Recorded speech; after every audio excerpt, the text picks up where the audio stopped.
কেৰাবাৰীত পৰিণত গৌৰীসাগৰ ব্লক কংগ্ৰেছৰ ৰাজীৱ ভৱন।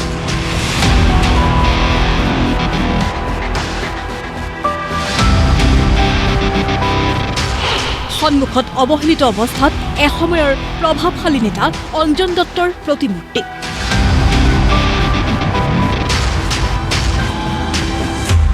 পৰিত্যক্ত হৈ ৰাজীৱ ভৱনত এতিয়া নিমাওমাও পৰিৱেশ। বহুদিন ধৰি বন্ধ কাৰ্যালয়টোৰ দুৱাৰ।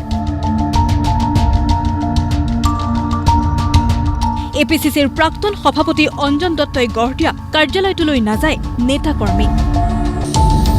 তেওঁৰ সমাধি আৰু প্ৰতিমূৰ্তিৰো অৱস্থা তথৈবচ।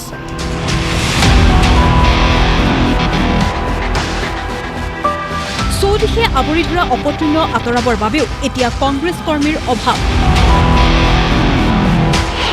যোগ্য নেতৃত্বৰ অভাৱত পূৰ্বৰ আমগুৰি সমষ্টিৰ কংগ্ৰেছ কৰ্মী এতিয়া দিশহাৰা। বিধিগতভাৱে আমি যিহেতু বিজেপিত গুচি গ'লোঁ, আমি সেইকাৰণে ৰাজীৱ ভৱনত সোমাব নোৱাৰোঁ। কিন্তু বাহিৰ ফালৰ পৰাই চাই হুমুনি আহিছোঁ যে ছাৰৰ প্ৰতিমূৰ্তি আছে অঞ্জন দত্ত ডাঙৰীয়াৰ, সেই প্ৰতিমূৰ্তিৰ যি দুৰৱস্থা, ইয়াত কংগ্ৰেছ কৰ্মী প্ৰায় শূন্য। ৰাজীৱ ভৱনক অৱজ্ঞা কৰাত তাত আমাৰ ক'ব লগা একো নাই। এজন প্ৰাক্তন নেতা, সবল নেতা, যিজনে প্ৰাক্তন পৰিবহণ মন্ত্ৰী আছিলে, তেখেতৰ যি ষ্টেচু, সেই ষ্টেচুটোক যেন অকণমান গুৰুত্ব দিয়ে, তাৰ কাৰণেই তেওঁলোকক অনুৰোধ জনাইছোঁ।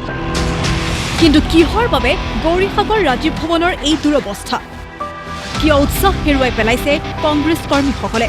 আমাৰ প্ৰয়াত অঞ্জন দত্ত ছাৰে যি সময়লৈকে আছিলে তেওঁ সেইটো ৰাজহুৱা অনুষ্ঠান ধৰি ব্যৱহাৰ কৰিছিলে। ছাৰৰ মৃত্যুৰ পাছত সেই অনুষ্ঠানটো তেখেতে পৰিয়ালবৰ্গে তেখেতৰ ব্যক্তিগত যেতিয়া প্ৰপাৰ্টি বুলি ভাবি লৈ তেখেতৰ ইচ্ছামতেহে তাত তেখেতসকলৰ পৰিয়ালৰ ইচ্ছামতে তাত কোনোবা সভাপতি সম্পাদক হ'ব লাগিব, কিবা কাম কৰিব লাগিব, আৰু তেখেতসকলৰ ইচ্ছামতে কিবা কমেণ্ট এটা দিব হ'লে তেখেতসকলৰ মতেই কমেণ্ট দিব লাগিব, তেনেকুৱা এটা পৰিৱেশ সৃষ্টি কৰি আহিলে। আৰু সেই সৃষ্টি কৰাৰ পাছতে আজিৰ তাৰিখত আমগুৰি সমষ্টিত কংগ্ৰেছ শূন্য অৱস্থাত হৈ আছে বুলি ক'লেও বেয়া নহয়। তাৰমানে আমগুৰি সমষ্টিটো কংগ্ৰেছৰ ভেটি গঢ়ি থৈ যোৱা ভেটিটো তেখেতৰ পৰিয়ালৰ সদস্যই একেবাৰে শেষ কৰি পেলালে। লোকসভা নিৰ্বাচনৰ পূৰ্বে আমগুৰি সমষ্টিত কংগ্ৰেছৰ এই দুৰৱস্থাই কিদৰে সহায় কৰিব শাসকীয় দলক?